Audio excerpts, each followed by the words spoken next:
Viewers, I hope सब ठीक होंगे और मेरे वीडियोस देखने के लिए बहुत बहुत धन्यवाद। तो चलिए आते हैं आज के टॉपिक में। आज हम लोग सीखेंगे HTML में कुछ बेसिक टैग का यूज़ करके।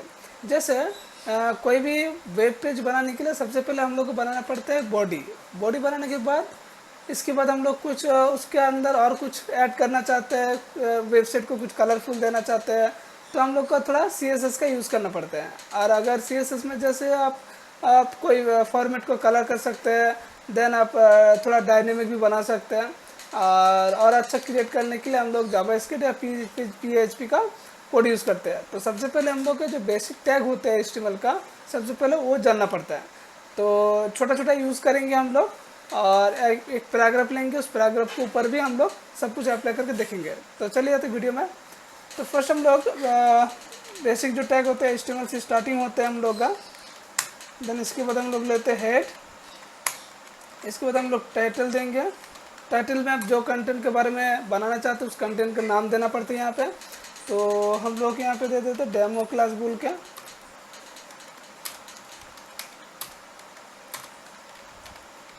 और यहाँ पे मैंने टाइटल क्लोज कर दिया। देन इसके बाद हेड सेक्शन को भी हम लोग बंद कर लेंगे। इसके बाद हम लोग बॉडी टैग रखेंगे। तो यहाँ पे हम एक तो पैराग्राफ हेडिंग दे देते हैं, use of HTML basic tag. Bracket में हम लोग देते हैं होम मेन्यू एंड H1 को हम लोग यहाँ पे क्लोज कर देंगे। लास्ट में जब आप क्लोज करेंगे तो यहाँ पे /h देके क्लोज करना पड़ता है। इसके बाद हम लोग एक तो पैराग्राफ ले लेते हैं और हम लोग वर्ड में जाएंगे। वर्ड में जाके जो डिफ़ॉल्ट पैराग्राफ होता है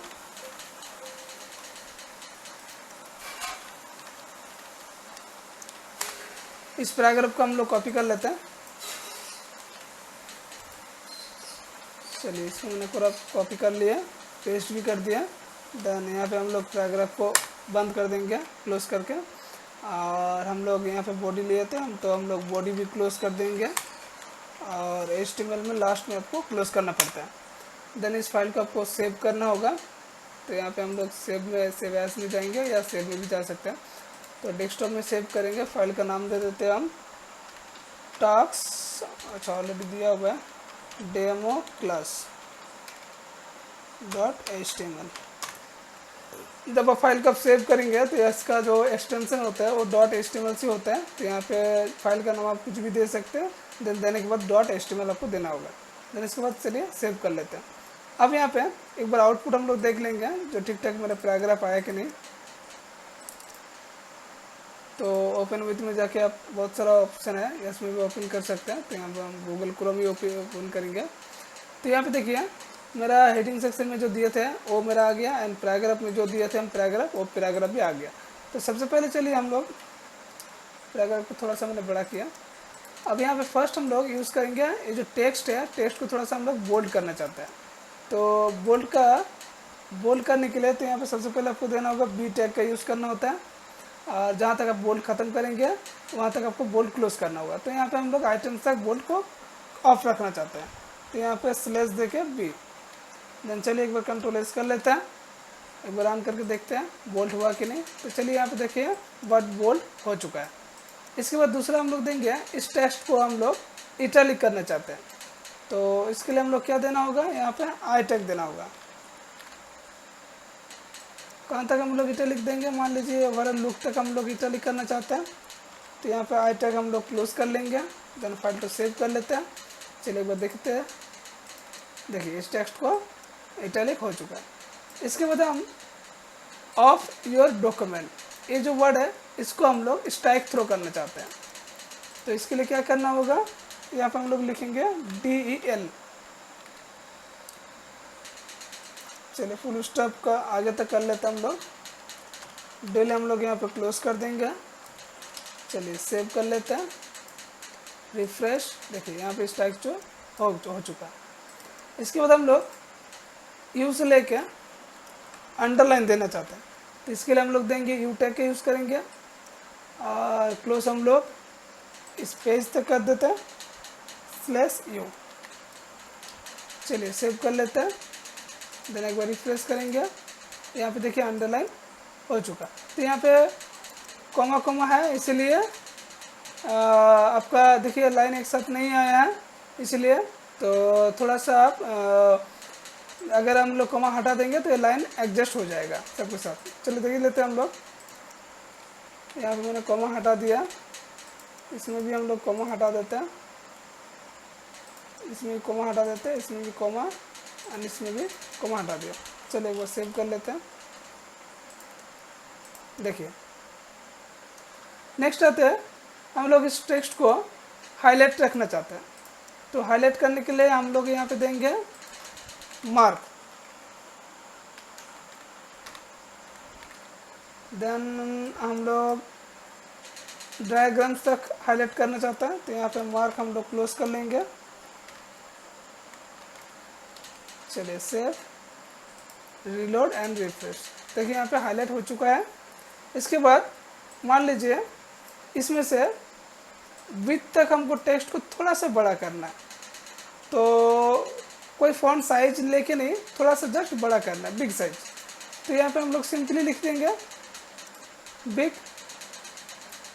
तो यहाँ पे हम लोग लिखेंगे BIG बिग, और यहाँ तक हम लोग कर देते हैं बिग क्लोज। चलिए सेव, रिफ्रेश। देखिए टेक्स्ट को थोड़ा सा बड़ा हो गया। अगर हम छोटा करना चाहते हैं तो हम लोग लिखेंगे स्मॉल,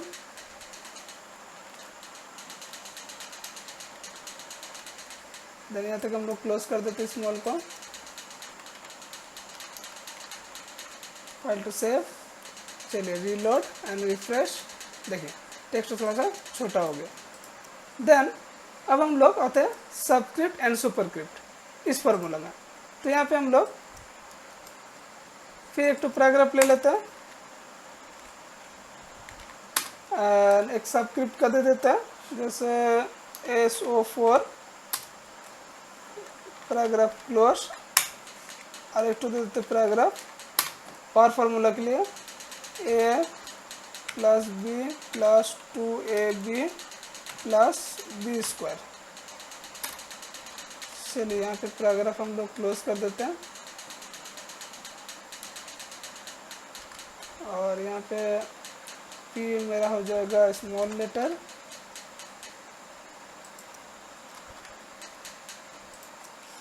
चलिए सेव कर लेते हैं, रीलोड एंड रिफ्रेश। तो चलिए यहाँ पे देखिए आ गया। अब हम लोग जो सबस्क्रिप्ट में क्या होता है वो नीचे रहता है, SO4 जो रहता है नीचे रहता है, और जो पावर फार्मूला होता है स्क्वायर हमेशा ऊपर रहता है।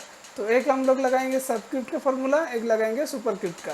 तो यहाँ पे जो 4 है तो 4 का सिर्फ चाहिए मुझे, जैसे नीचे हो, तो इसके लिए हम लोग 4 का आगे में लगाएंगे सबस्क्रिप्ट SUB, 4 के बाद हम लोग SUB को क्लोज कर देंगे। चलिए हम लोग एक बार आउटपुट देखेंगे, देखिए नीचे हो गया। अब जो स्क्वायर है, स्क्वायर के लिए हम लोग यहाँ पे क्या देंगे, सुपरस्क्रिप्ट SUP, और इसके बाद हम लोग यहाँ पे सुपरस्क्रिप्ट क्लोज कर देंगे SUP। चलिए कंट्रोल सेव, एक बार आउटपुट देखेंगे, देखिए हो चुका है। अगर हम लोग पेज को अगर कलर करना चाहते हैं तो भी हम लोग कलर कर सकते हैं। तो इसके लिए हम लोग क्या करना होगा, जो यहाँ पे हम लोग बॉडी सेक्शन बनाते हैं, तो इस बॉडी टैग का अंदर ही हम लोग लिखेंगे BG कलर इक्वल कलर का नाम। तो कलर का नाम मान लीजिए हम येलो दे देते हैं। चलिए एक बार सेव कर लेते हैं, आउटपुट देखेंगे हम लोग, देखिए यहाँ पे येलो हो चुका है। तो यहाँ पे हम लोग दूसरा कलर देंगे, क्योंकि ऑलरेडी मेरा जो हाईलाइट कलर है वो भी येलो कलर है, पेज का कलर भी येलो है। तो यहाँ पे हम लोग कलर ले लेते हैं पिंक।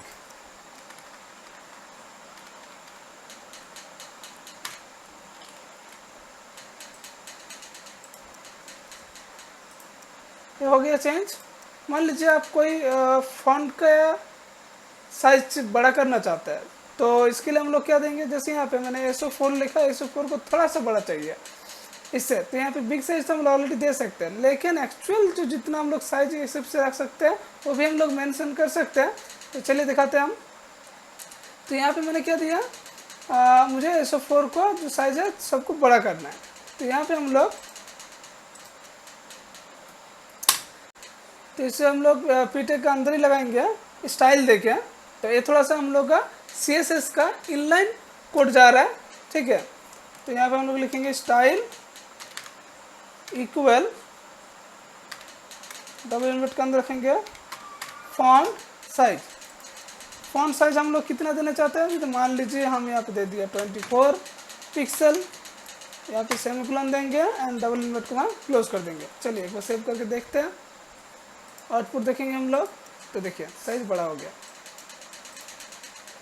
अगर हम लोग किसी फॉन्ट का चेंज करना चाहते हैं तो भी हम लोग दे सकते हैं। जैसे यहाँ पे मान लीजिए यहाँ पे तो हम पैराग्राफ ऐड कर दे रहे हैं। मैंने एक पैराग्राफ ऐड किया, इसमें से एक तो लाइन ले लेते हैं। चलिए मैंने एक तो लाइन दे दिया एंड पैराग्राफ को क्लोज कर दिया, सेव भी कर दिया। आउटपुट देख लेते हैं। चलिए आउटपुट आ गया। अब इस जो पैराग्राफ को जो फॉन्ट है, इस फॉन्ट को हमको चेंज करना है। तो कैसे करेंगे, तो यहाँ पे हम लोग आएंगे पीटेक का अंदर ही, यहाँ पे देंगे फिर style equal double inverted font family देंगे। फॉन्ट फेस बोल के नहीं देते हम लोग, फॉन्ट फैमिली बोल के देते हैं। फिर यहाँ पे जो भी है फॉन्ट का नाम देना चाहते हैं यहाँ पे हम लोग लिख सकते हैं। तो यहाँ पे हम थोड़ा सा एक फॉन्ट दे देते हैं, मान लीजिए इस फॉन्ट का नाम दे दिया मैंने। चलिए semicolon double inverted close and output देखेंगे हम लोग चेंज हुआ कि नहीं। तो देखिए फॉन्ट चेंज हो चुका है। अगर इसका हम लोग बैकग्राउंड कलर देना चाहते हैं तो भी हम लोग दे सकते हैं। तो यहाँ पे हम लोग देंगे बैकग्राउंड कलर। बैकग्राउंड कलर हम लोग दे देते हैं, मान लीजिए ग्रीन। चलिए सेव कर लेते हैं, आउटपुट देख लेते हैं हम लोग। देखिए बैकग्राउंड कलर भी हो चुका है। अगर हम लोग बॉर्डर देना चाहते हैं तो बॉर्डर भी हम लोग दे सकते हैं, अप्लाई कर सकते हैं। तो चलिए दिखाते हैं, इसी में हम लोग दिखा देते हैं। तो यहाँ पे कलर हम थोड़ा अलग ले लेंगे, मान लीजिए वाइट कर दिया, वाइट ले लिया, सेव। एक बार आउटपुट देख लेते हैं। हाँ आउटपुट हो चुका है वाइट। अब हम लोग इसमें बॉर्डर देना चाहते हैं। बॉर्डर हम लोग क्या देंगे, बॉर्डर स्टाइल देंगे। बॉर्डर स्टाइल देंगे हम लोग सॉलिड दे देते हैं। चलिए दे दिया मैंने, आउटपुट देखेंगे। देखिए बॉर्डर भी अप्लाई हो चुका है। अब पैराग्राफ लिखने के बाद अब बॉर्डर भी लगा सकते हैं। बॉर्डर का जो विड्थ है ये भी आप लोग मेंशन कर सकते हैं। बॉर्डर का जो हाइट है वो भी आप लोग मेंशन करते हैं। आप जिस साइड में बॉर्डर देना चाहते हैं वो भी आप लोग मेंशन कर सकते हैं। तो आई होप आप लोगों को वीडियो का अच्छा लगा होगा। इसका डीप मेरा नेक्स्ट वीडियो में आने वाला है। तो आई होप अगर वीडियो को पसंद आया तो लाइक शेयर कमेंट कर दीजिए।